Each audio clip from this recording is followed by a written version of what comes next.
Antenatal steroids. Antenatal steroids कब देते हैं? जब रिस्क हो प्रीटर्म डिलीवरी की। प्रीटर्म डिलीवरी में क्यों देते हैं? क्योंकि फीटस के लंग इमेच्योर होते हैं, इसलिए स्टेरॉइड देते हैं। अब स्टेरॉइड का क्या यूज है? स्टेरॉइड क्या करते हैं? सर्फेक्टेंट का प्रोडक्शन को स्टिमुलेट करते हैं, जिससे क्या सर्फेक्टेंट हेल्प करता है लंग को मैच्योर होने में, इसलिए एंटीनेटल स्टेरॉइड दिया जाता है। Steroids steroids given to pregnant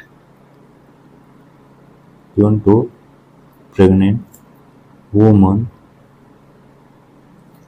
at risk of preterm delivery to accelerate fetal lung maturity।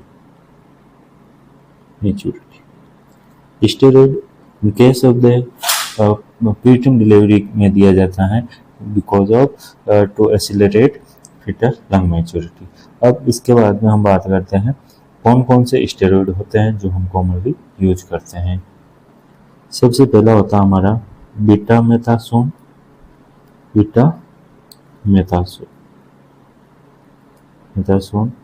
And second one होता है हमारा dexamethasone. Betamethasone and dexamethasone.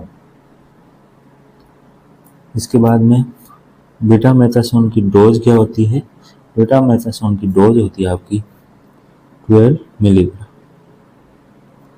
और रूट क्या होता है इसका? रूट की बात करें तो रूट होता है इंट्रामस्कुलर। और कितनी डोज देते हैं? 2 डोज देते हैं और 24 हार्स के गैप से देते हैं। 24 हार्स हार्डली देते हैं। बीटा मेथासोन की 12 मिलीग्राम 2 डोज देते हैं, इंट्रामस्कुलर देते हैं और 24 हार्डली देते हैं। और डेक्सामेथासोन की 6 मिलीग्राम देते हैं, 6 मिलीग्राम 4 डोज। और इसका रूट क्या होता है? रूट की बात करें तो इंट्रामस्कुलर देते हैं और ये कैसे देते हैं? हम 12 हार्डली देते हैं। बीटामेथासोन 12 मिलीग्राम 2 डोज 24 हार्डली देते हैं और dexamethasone 6 milligram 4 dose intramuscular 12 hardly देते हैं। उसके बाद में अब ये स्टेरॉइड काम कैसे करते हैं? स्टेरॉइड क्या करेगा? स्टेरॉइड दिया हमने किसी फीमेल को तो क्या ये क्या करेगा? स्टिमुलेट कर देता है। Stimulate surfactant production. Stimulate surfactant production in fetal lung में क्या करते हैं? सर्फेक्टेंट के प्रोडक्शन को स्टिमुलेट कर देंगे। जब सर्फेक्टेंट प्रोडक्शन स्टिमुलेट होगा तो क्या हो जाएगा? इंक्रीज हो जाएगी लंग कॉम्प्लियंस इंक्रीज हो जाएगी लंग कॉम्प्लियंस एंड डिक्रीज हो जाएगी एल्यूलार कोलैप्स। क्या होगा? सर्फेक्टेंट प्रोडक्शन इंक्रीज होगा जिससे लंग कॉम्प्लियंस बढ़ जाएगी और एल्यूलार कोलैप्स का रिस्क कम हो जाएगा। अब कौन कौन सी कंडीशन है जहाँ पे हम स्टेरॉइड इंडिकेटेड होते हैं? स्टेरॉइड देते हैं प्रीटर्म लेबर में।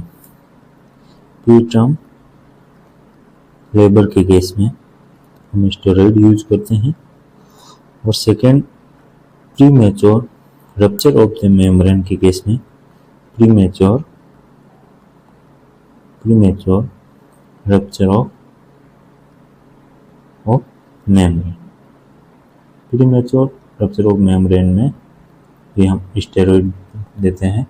और plan preterm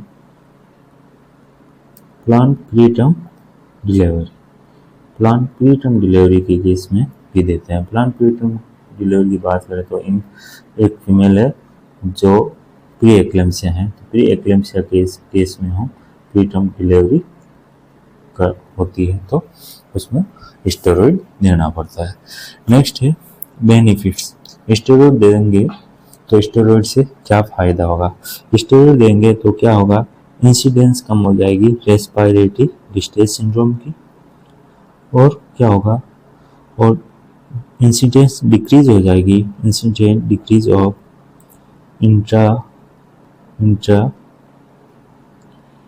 intraventricular haemorrhage,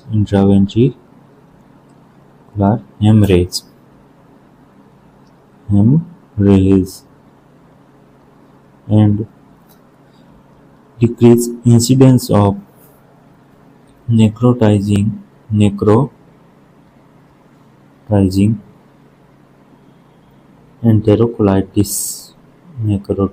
enterocolitis, and decrease neonatal mortality।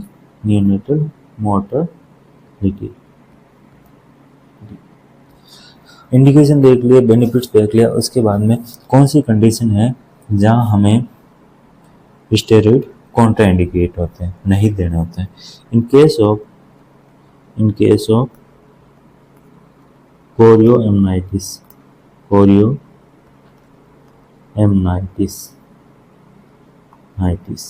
कोरियोएमनाइटिस के केस में हमें स्टेरॉइड नहीं कॉन्ट्रा इंडिकेटेड होते हैं। स्टेरॉइड क्यों देते हैं? प्रेग्नेंट फीमेल जिसमें प्रीटर्म डिलीवरी का रिस्क होता है उसमें देते हैं, क्योंकि प्रीटर्म डिलीवरी में फीटस के लंग इमेच्योर होते हैं। स्टेरॉइड हेल्प करते हैं सर्फेक्टेंट के प्रोडक्शन में, जो क्या करते हैं फीटल लंग मैच्योरिटी में हेल्प करते हैं। अब कौन कौन से स्टेरॉइड हम यूज करते हैं? एक बीटामेथासोन होता है और सेकेंड आपका डेक्सामेथासोन। बीटामेथासोन 12 मिलीग्राम देते हैं, 24 हार्ली देते हैं, इसकी 2 डोज देते हैं और इंट्रामस्कुलर देते हैं। और डेक्सामेथासोन 6 मिलीग्राम देते हैं, 4 डोज देते हैं, इसकी इंट्रामस्कुलर जाता है और 12 हार्ली देते हैं। फिर इसका मैकेनिज्म ऑफ एक्शन, स्टेरॉइड क्या करते हैं? सर्फेक्टेंट के प्रोडक्शन को बढ़ा देते हैं फीटल लंग्स में, जिससे क्या होगा? लंग कॉम्प्लेंस इंक्रीज हो जाएगी और डिक्रीज हो जाएगा एल्यूलर कोलैप्स, जिससे क्या होगा? रिस्क कम हो जाएगा किसका? रेस्पिरेटरी डिस्ट्रेस सिंड्रोम का। और इंडिकेटेड कहाँ पे है steroid? In case of preterm labour, premature rupture of the membrane and plan preterm delivery के केस में। एंड बेनिफिट क्या है? एक तो रेस्पिरेटरी डिस्ट्रेस सिंड्रोम का रिस्क कम हो जाएगा, और सेकेंड आपका incidence decrease of the intraventricular haemorrhage and decrease incidence of the necrotizing enterocolitis and decrease neonatal mortality। ये सारे के सारे एंटीनेटल स्टेरॉइड के बेनिफिट्स होते हैं। और एक कंडीशन होती है जहाँ कॉन्ट्रा इंडिकेटेड रहते हैं antenatal steroid in case of the chorioamnionitis के केस में हम